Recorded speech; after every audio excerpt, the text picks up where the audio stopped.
साथियों नमस्कार, मैं हरिश्चंद्र बांडवार एचबी शॉर्ट्स में आप सभी का स्वागत करता हूं। दोस्तों, सायोनी घोष नाम भूल तो नहीं गए? याद है ना चेहरा? अरे बाबा, वही जो बंगाल चुनाव में मक्का मदीना को लेकर कितना लोकप्रिय हुई थी।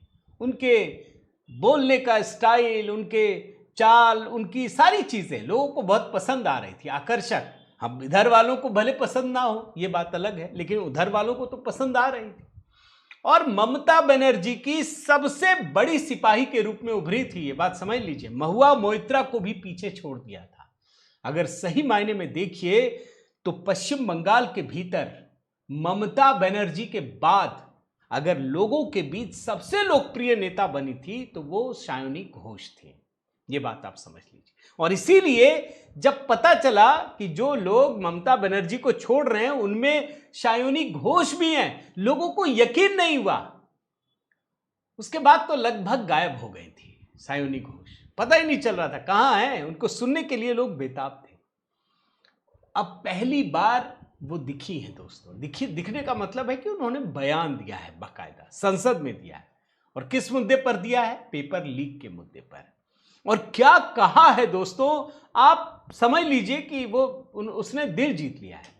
विपक्षियों पर कहर बनकर टूट पड़ी हैं।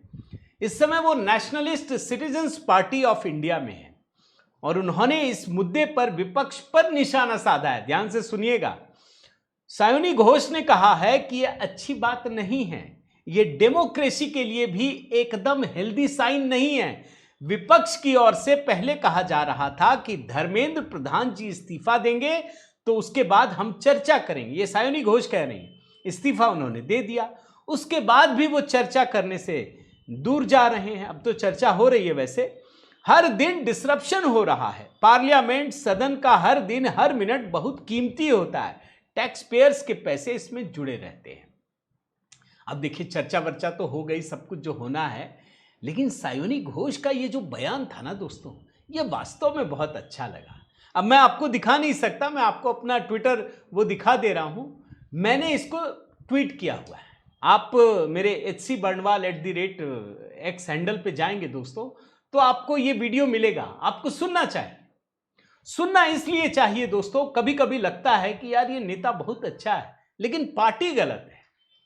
जैसे वाजपेयी जी के बारे में कहा जाता था ना अक्सर कि नेता अच्छे हैं, पार्टी गलत है। वाजपेयी जी ने कहा नहीं भैया, पार्टी सही है, पार्टी की वजह से हम अच्छे नेता हैं। अब भारतीय जनता पार्टी विचारधारा पर आधारित पार्टी है। ममता बनर्जी की पार्टी की कोई विचारधारा नहीं थी, इस बात को समझिए। सिर्फ स्वार्थ की राजनीति, जहां मौका मिले। भाई वो लेफ्ट से लड़ करके सत्ता में आई थी और सत्ता में आने के बाद लेफ्ट के ही फॉर्मूले को अपना लिया। पहले वो रोहिंग्याओं के लिए, घुसपैठियों के लिए लड़ती थी, बाद में उसी को अपना आधार बना लिया। इसलिए उनकी विचारधारा नहीं थी। गुंडों को, भ्रष्टाचारियों को उन्होंने पनाह दी।